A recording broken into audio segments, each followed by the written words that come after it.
Hello and welcome back to the Beautiful Things channel. Today I thought I would do another chatty kind of ask me anything video. I really enjoyed sewing my Tilly and the Buttons, what was it called? Oh my goodness, dress, begins with an S. Tunicky thing, can't even think. I really enjoyed sewing that and chatting to you while I sewed it. So today I've got lots of odd jobs to do. I've got things I want to cut out, some things I want to sew together, and just I've got an afternoon of pottering, so I thought I'd have my pottering afternoon with you. And I've asked you some questions on the community tab on YouTube, and quite a few of you have come back with some bits that you wanted to know, so I thought I would answer those questions. So I'm going to start by cutting out a unicorn pattern. I've been asked to test sew this by Virginia Lindsay from Ginger Cake Patterns and Designs. I love her llama pattern. I did a video about it, I'll link it up here. And she's asked me if I'll test her unicorn, and I don't normally do pattern testing because I don't have the time, but I did know that I had a spot this afternoon and tomorrow, and it's a really simple, easy pattern, so I thought it won't take me very long to do.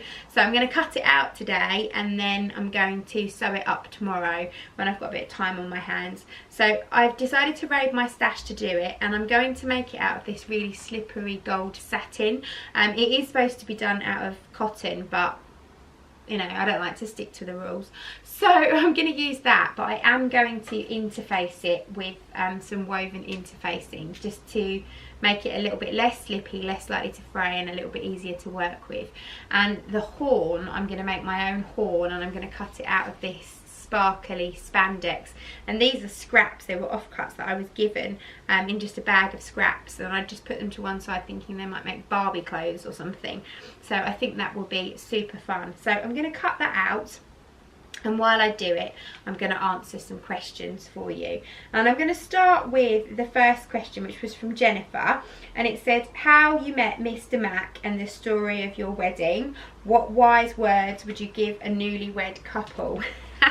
So I'll answer that while I do the ironing, shall I? So I met Mr Mack at work. I was 21. I just turned 21, and I got a job in a health insurance company in Binnericay, in the town that I lived in, and he was the head of customer services. And I was just a wee minion that worked in the quotes department, sending out quotes to people. And yeah, we used to work opposite each other. He was on the other side of the office, and he was always, well, we joked, we used to call him the Oracle, because he seemed to know everything, but like random stuff. I've never forgotten the first thing that really impressed me about him. We were having a discussion about the Fraggles. Now, I don't know if you remember the Fraggles. It was a children's television programme here in the UK. It was actually called Fraggle Rock. And the Fraggles were these creatures that lived in Fraggle Rock. It was one of Jim Henson's Muppet productions, so you may or may not remember. Anyway, one of the characters in the Muppets, in the Fraggles, was these gigantic, like, monster creatures, and they used to live outside of the rock, and everyone was scared of them. They were worried that they would get attacked by these big ginormous creatures, and I couldn't remember what these creatures were called. And I've never forgotten, we put the question out to Stuart, the Oracle, as he was called, and he came back with the answer that they were called the Gorgs. And I was besotted from that moment on, if I'm honest, that he could remember the name of these creatures. It seems so silly when I talk about it now. It does make me laugh. But yeah, he knew all sorts of useless information, and I really liked it. He used to wear bright coloured shirts to the office. He had character ties, so he'd have like Muppet ties, and he'd have Simpsons ties, and all sorts of, you know, silly character ties. And he was just a bit different to everyone else. He was a bit geeky, he was a bit nerdy. He had a good sense of humour. He was incredibly sarcastic, which I liked. He made me laugh, and yeah, I fancied the pants off him. And then what I didn't know is that he also fancied the pants off me, which was convenient, really. So although I was dating another man at the time, he was living with another man at the time, we did go out. We went to the cinema. We went to see Nurse Betty at the cinema, and we had a drink afterwards, and that was it really. I fancied the pants off him, he fancied the pants off me, and the rest is history really. So that's how I met him. I separated from the chap I was living with very quickly, and I actually moved into a little house nearby to where he lived, and he then drove me to and from work every day because I didn't drive at the time. So that was convenient. And then once we eventually moved in together, which didn't take us very long to be fair, we moved into a rented room in someone's house together first of all. And hang on, I just need to work out which way round this is going. So it did go that way, it's now going this way. Yeah, we moved into a rented room in somebody's house together, and he very shortly after proposed to me. And we were married fairly quickly. We were engaged for about a year. I did say, whenever I met a man, I always said, if you ever want to propose to me, know that for me a proposal means marriage, and I'm not prepared to wait more than a year between getting engaged and getting married. So don't propose to me until you're truly ready to marry me.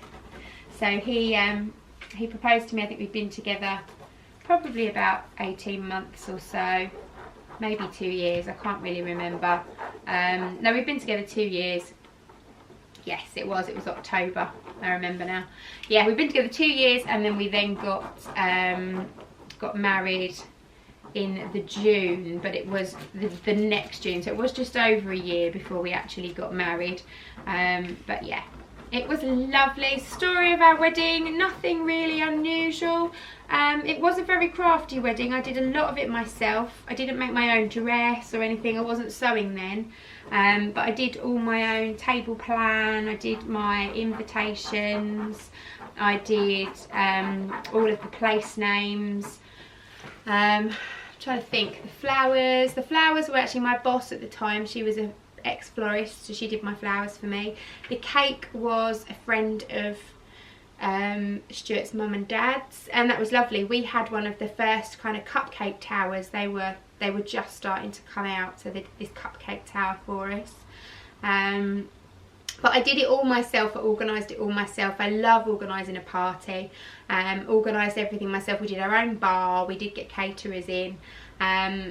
The wedding was a church wedding, and then we went on to have our reception in a lovely barn, and that's very much the thing now. Barns have been converted into wedding venues, but this was a place called Maiden's Barn in High Easter in Essex. And we were the first people to have our wedding reception there, and it's still going, and we've been married coming up 17 years now. And I had to think about that. And yeah, so it's still going. It's much bigger, much better, but it was lovely. Yes, so the story of my wedding, there you have it. So I've just drawn around my pattern on my interfacing. I'm going to cut this out, and then I'm going to iron it onto my fabric, and then cut it out again, like rough cut it out, and then cut it out neatly on my fabric. I think that's going to be the easiest way to do this. So I'm going to just say cut roughly round my unicorn. This is the Pellon Shape Flex. I bought a couple of bolts of it for doing the necessary clutch wallet workshop with Sean, so I'm just using up the extra. I don't think you need to buy Pellon, the Blazeline, or however you say it. I think it's just as good, the woven interfacing. I think you are just paying for a name with the Pellon, if I am honest. It's nice, but I don't know that it's a requirement. I shall save that in my little scrap box for another day. So let me cut these babies out. They look really strange. They remind me of the pinatas in Minecraft, I think it is. My kids play. They've got that kind of boxy bottom. It's just all the darts that are going to give you the square feet. You'll see if you try the pattern. But just the way they're drawn on the fabric, it looks like a piñata. Right, so let's iron that on. I think what I might do is take it over to the iron. 1 second, my battery is dying. Right, I need to do the same, I think, with the ears. What do you need for the ears? Oh, it's 2 felt. 2 felt, 2 fabric. I can cope with that. That's a good chance to use my scraps. Right, let's see. Who else wanted to know something and what did they want to know? So, Sandra said, what's your favourite stroke proudest make? Oh, now that's hard. Probably, I think it might be my Eve dress, you know. I wanted to say my ginger jeans, but I had my hand held so much with those ginger jeans. Even both pairs I've done, because I've had the lovely Charlotte helping me. I think it might be my Eve dress, because that was such slippery fabric. And I think it looks so nice. I'm so proud of how I feel great when I'm wearing it. And I'm very proud of the fact that it looks like something you could buy on the high street. And people are always amazed when I say I made it. So I think probably my Eve dress. And then I think, if it's not dresses, then probably this actually. Probably the storage box that I did recently. Because again, that's completely self-designed and I'm really chuffed with it. And it's really lovely. It kind of, yeah, dead chuffed with that. So yeah, I think that was nice and easy. Here we go, cope with that one, Sandra. What's next? What was your first job? Oh gosh, my first ever job. Hang on, let me iron these ears. My first job. Now, I suppose it depends how you categorise jobs.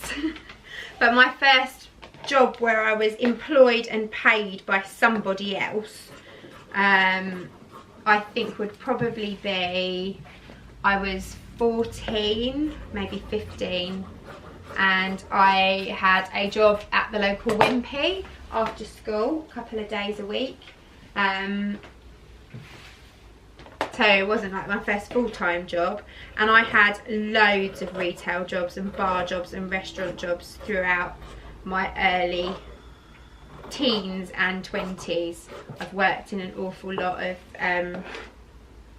retail establishments and restaurants and things. I love bar work, I love waitressing, I really enjoy it. My first full-time job,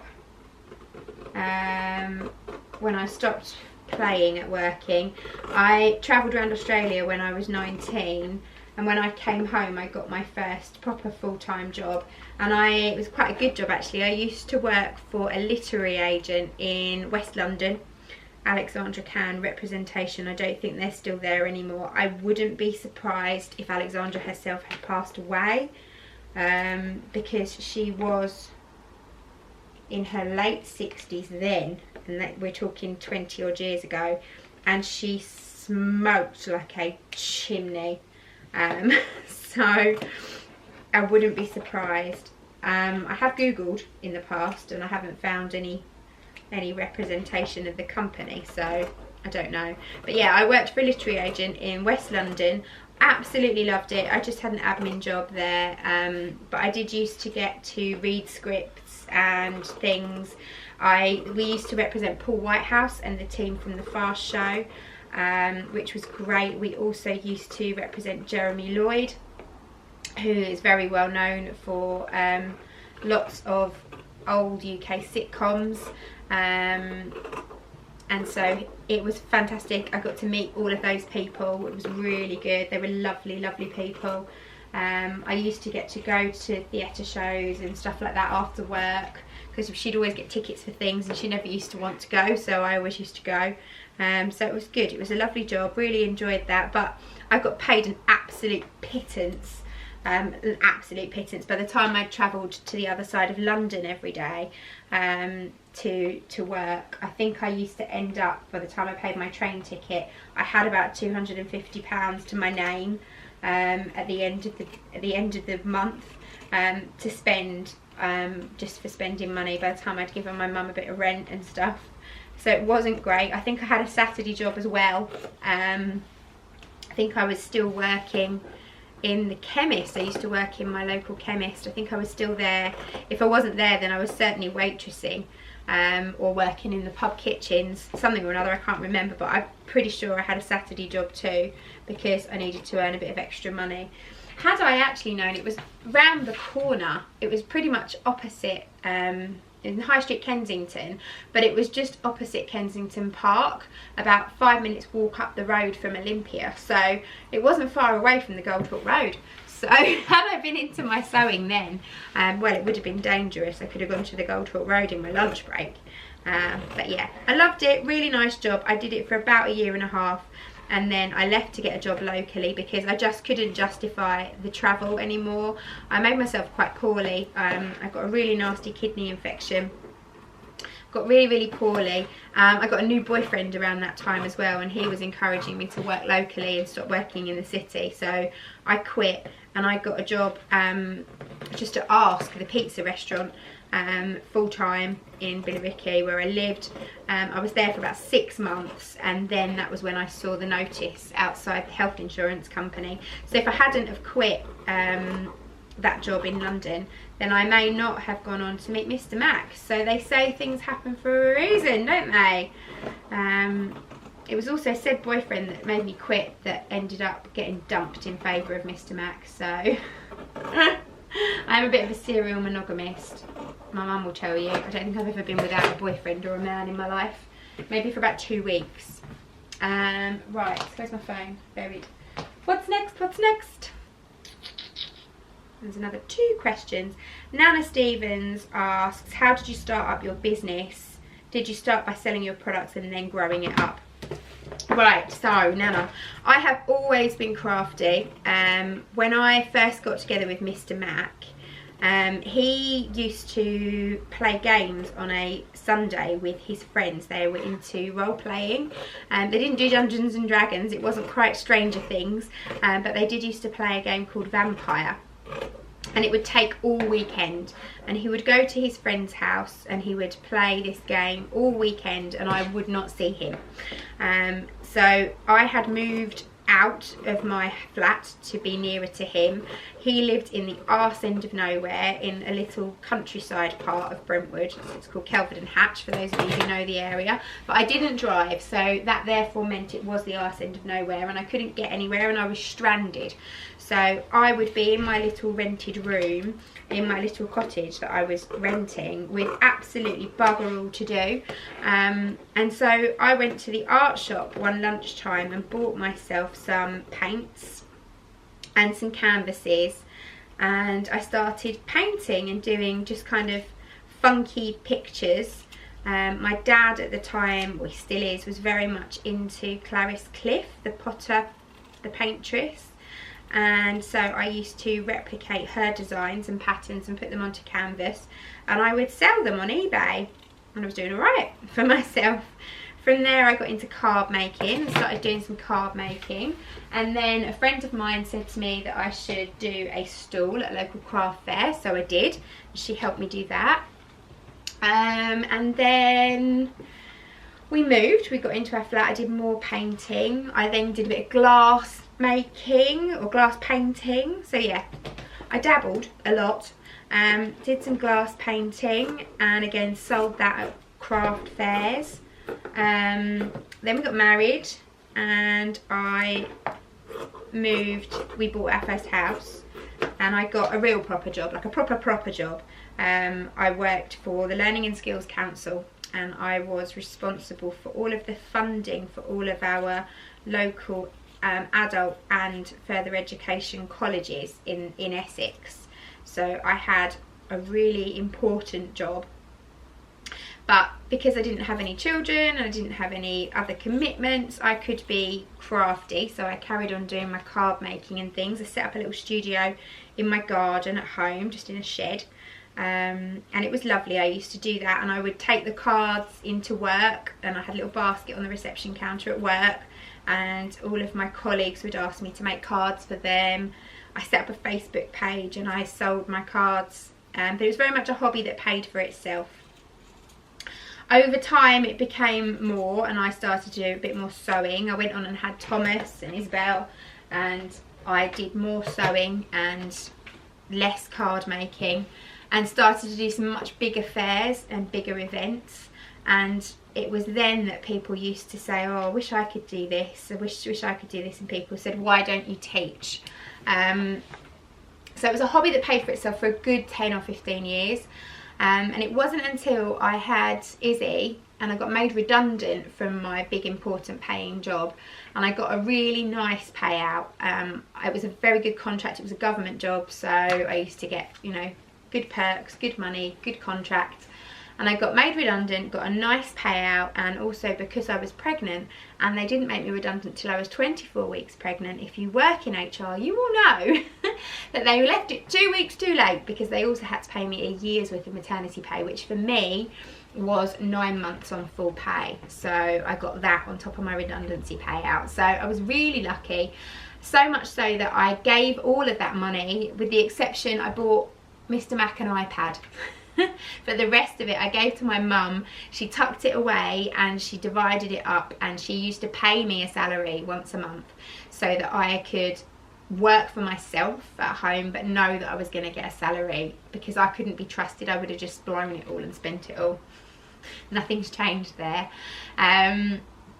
So she did that for me for the first year, and it was during that year of working from home, she'd look after the kids for me 1 day a week. Izzy went to a childminder for a couple of days a week, and I just started to build the business up. I started to teach from home, and teach classes from home of an evening, and the weekends I did more fairs. And that was when I then met my friends Tash and Jim, and Chicken and Frog and the bookshop happened.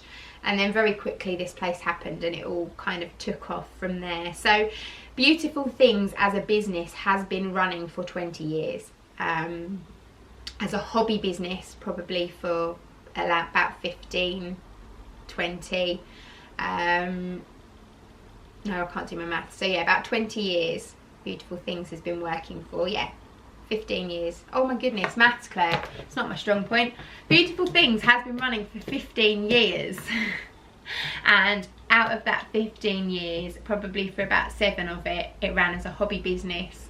A hobby business that very much paid for itself. And then for the last 8 years has been a proper business. And I've been self-employed for the last 8 years. And I do not see that ever changing. I actually cannot imagine having a boss anymore. My boss is pretty reasonable. She lets me have time off when I need it. She treats me to new toys now and again. Yeah, she's pretty alright to work for. Right, so my unicorn ears are cut out. My unicorn body's cut out. I need to concentrate to cut out the mane and the horn. So bear with.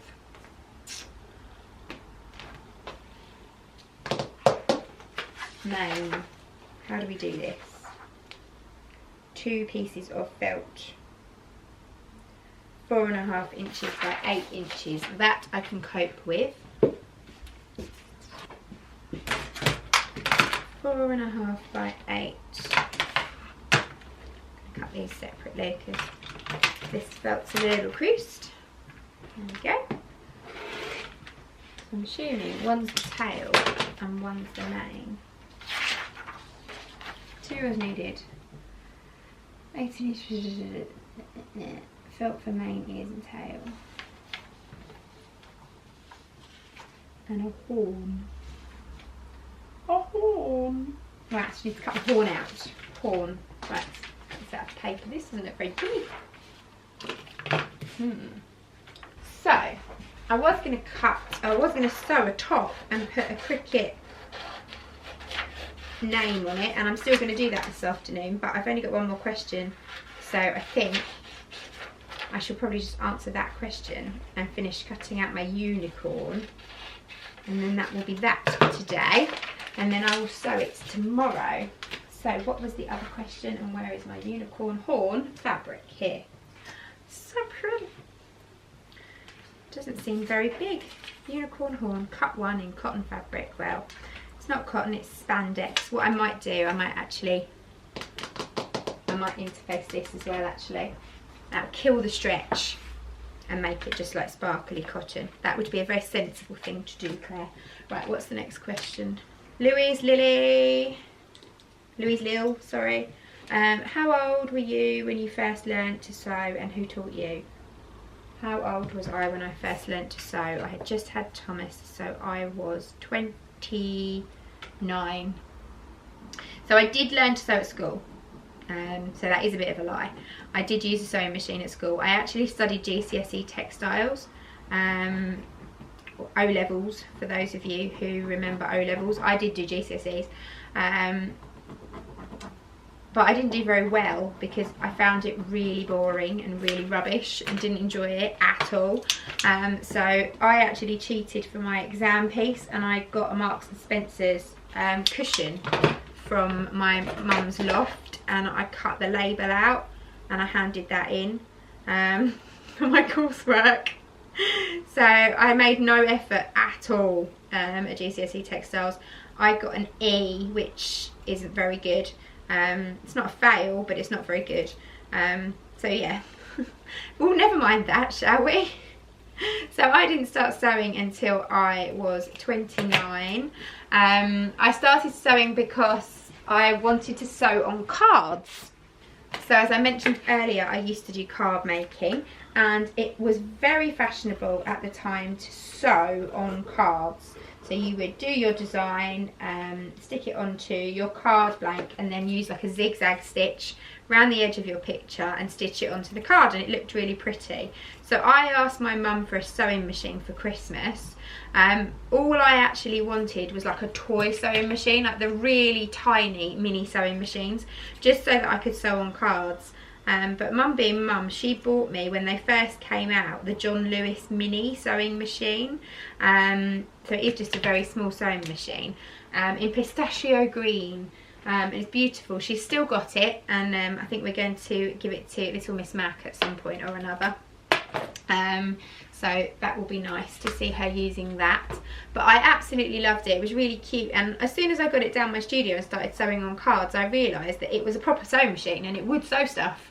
And that was it then. There was no looking back. I made bunting and lavender bags and poo bags, as in bags that you put your poo bags in and hang them from your belt when you go out on a dog walk.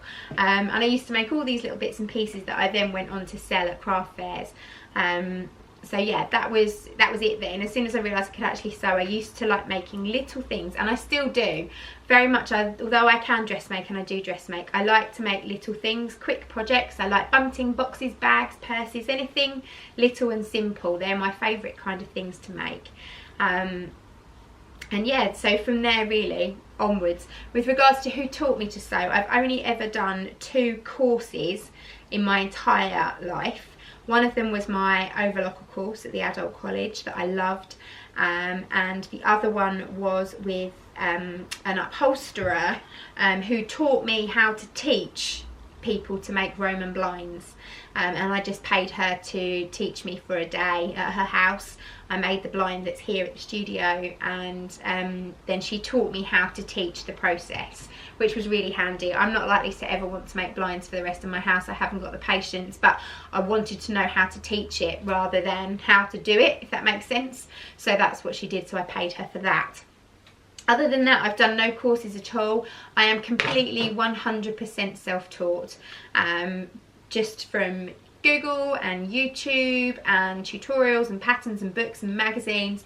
I like to think that when you pay me to learn to sew or to crochet or to knit, you're paying me to make all the mistakes, do all the research, and do all of the horrible bit that you don't want to do. So I've been out there and I've done the rubbish online courses. I've followed the terrible instructions, I've tried the awful pattern, I've cursed at my work, I've thrown it across the studio, I've got cross, I've cried and I've got angry, and I've then worked out how to do it properly. So that when you come to me and you learn from me, I can teach you how not to make those mistakes, and I can guide you to the products and the projects and the courses and the patterns that are good and that work. And that's what I like to think you're paying me for when you do a course. All my time and all my years of expertise that I've built up through trial and error, and sweating the good sweat. So yeah, that's how I learned to sew, and when I learned to sew, and that's basically it. So my unicorn's cut out, he's ready to sew up. I'm going to do that tomorrow. I'm going to love you and leave you. I hope you enjoyed this. If you did, I often have days like this where I've got cutting out to do or sewing to do, and I do like to have a chat with someone while I do it. So I will happily answer any more questions that you might have. So just leave them down below in the comments. I'll let them stack up, and then when the time is good, I will do another video. So I don't think this unicorn pattern has been released yet. By the time you see this, I think it's due for release sometime this week. It will be ginger cake patterns, ginger cake designs. So I will put Virginia's website down in the description. But rest assured, once Unicorn is finished, I will be doing a video all about him, or her. I haven't decided whether it's a him or a her yet, but I will do a video all about it, and I'll upload that separately. So thank you very much for watching. I'll see you again soon. Bye!